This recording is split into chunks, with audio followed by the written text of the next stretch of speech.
আসসালামু আলাইকুম। Grameenphone presents BPL টকে সকলকে আমন্ত্রণ। একটা বিষয় আগে বলতে হবে, সেটা হচ্ছে ঢাকা ক্যাপিটালসের বোলিংটা খুব বেশি চ্যালেঞ্জিং ছিল না। কিন্তু সেই জায়গাটা তো তামিম ইকবাল খান যেভাবে এক্সিকিউট করেছেন, এক্সিকিউট করার জন্য ক্রেডিটটা তো তিনি সবসময়ই পাবেন এবং ম্যান অফ দ্য ম্যাচের তকমা পেয়েছেন। অবশ্যই খুব ঝকঝকে তকতকে রিস্ক ফ্রি ক্লিন একটা ব্যাটিং তিনি করেছেন। আমার সবচেয়ে উল্লেখযোগ্য জায়গাটা হচ্ছে কোনো একজন ব্যাটার ক্যারিয়ারের এই পর্যায়ে এসেও তার টেকনিক্যাল অ্যাডজাস্টমেন্টের জায়গাটা এখনও ঠিকঠাকভাবে রাখতে চান, রাখেন, সেই তাড়নার জায়গাটা পান এবং ক্লিন ব্যাটিং করার চেষ্টা করেন। খেয়াল করে দেখবেন তামিম ইকবাল খান কিন্তু ব্যাট করতে দাঁড়াচ্ছেন লেগ স্ট্যাম্পের বাইরে গার্ড নিয়ে। এটা তিনি কেন লেগ স্ট্যাম্পের বাইরে গার্ড নিয়ে দাঁড়াচ্ছেন, এর পেছনে কারণটা হচ্ছে যদি তিনি মিডল লেগ করিডোরে গার্ড নিয়ে দাঁড়ান, তার ক্ষেত্রে যেটা হতো সেটা হচ্ছে পাটা যেহেতু অনেক বেশি মাত্রায় অ্যাক্রস চলে যেত, অফ স্ট্যাম্পের বাইরেও তিনি চলে যেতেন, অফ স্ট্যাম্পকে ক্রস করে চলে যেতেন। সো তামিম এই জায়গাটায় যে বিষয়টা মেনটেন করার চেষ্টা করছেন, আমরা লাস্ট এনসিএল টি20 থেকে দেখেছি লেগ স্ট্যাম্পের বাইরে গার্ড নিয়ে দাঁড়াচ্ছেন এবং সাফল করে অ্যাক্রস গিয়ে আসলে কতটুকু যাবেন, মিডল অফ এই পর্যন্তই থাকবে সেটা তিনি করছেন। ড্রাইভিং স্লটের বলগুলোকে ড্রাইভ করছেন, পাঞ্চ করার বলগুলোকে পাঞ্চ করছেন।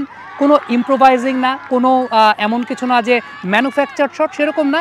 এখনও তামিম ইকবাল খান সেই জিনিসটা প্রমাণে রেখেছেন যে দেশের অন্য অনেক ইয়াং ক্রিকেটারের তুলনায় তামিম ইকবাল খান এখনও তার সেই জৌলুসটা ধরে রেখেছেন, টাচটা ধরে রেখেছেন। সো এই জায়গাটা আমার কাছে মনে হয় যে অ্যাপ্রিসিয়েশনের জায়গাটা তিনি সবসময় পাবেন। কিন্তু একটা কথা উল্লেখযোগ্য, সেটা হচ্ছে তাকে খুব বেশি চ্যালেঞ্জ দেওয়ার মতো বোলিং ঢাকা ক্যাপিটালস এটাও করে নাই। এটা আপনি অস্বীকার করার কোনো আসলে উপায় নাই। প্রথমত যে বিষয়টা আমরা দেখতে পাচ্ছিলাম যে ড্রাইভিং স্লটে তিনি রান পাচ্ছেন, তাকে ড্রাইভিং স্লটেই বাউন্ডারি মারতে দিচ্ছেন, খুব বেশি চ্যালেঞ্জ সেই জায়গাটা দিচ্ছেন না। এবং Tamim Iqbal being one of the শার্পেস্ট players, তিনি ওয়েট করছেন যে ড্রাইভিং স্লটে বল আসবে, সেই জায়গাটায় তাকে বল দেওয়া হচ্ছে। দ্বিতীয়ত যে বিষয়টা, বোলিংয়ের জায়গাটায় ওইরকম কোনো ভ্যারিয়েশনের জায়গাটা নাই। আমি জানি না মুকিদুল মুগ্ধকে আজকে কেন বাদ দিয়েছিল ঢাকা ক্যাপিটালস, কেন সেই জায়গাটা আবু জায়েদ চৌধুরী রাহিকে খেলিয়েছে। ইনফ্যাক্ট বোলিং কম্বিনেশন যখন দুজন বাহাতি ব্যাটার ব্যাটিং করছেন, সেই সময়টাতে কেন মোসাদ্দেককে ইনিশিয়ালি আনা হচ্ছে না। চাতুরাঙ্গা ডিসিলভা এসে ফ্লাইটের ডেলিভারি করছেন, ড্রাইভিং স্লটে দিচ্ছেন, তামিম হয়তো বা স্লো পুশ করছেন, আবার দেখা যাচ্ছে লেগ স্ট্যাম্পের দিকে দিচ্ছেন। সব কিছু মিলিয়ে ঢাকা ক্যাপিটালস এবং দুর্বার রাজ্যে দুটো টিমের বোলিং আসলে অপোনেন্টকে খুব বেশি চ্যালেঞ্জটা দেয় না। এখন চ্যালেঞ্জটা যখন দেয় না, বাট তারপরেও সেটাকে এক্সিকিউট করা একটা খুব গুরুত্বপূর্ণ ব্যাপার।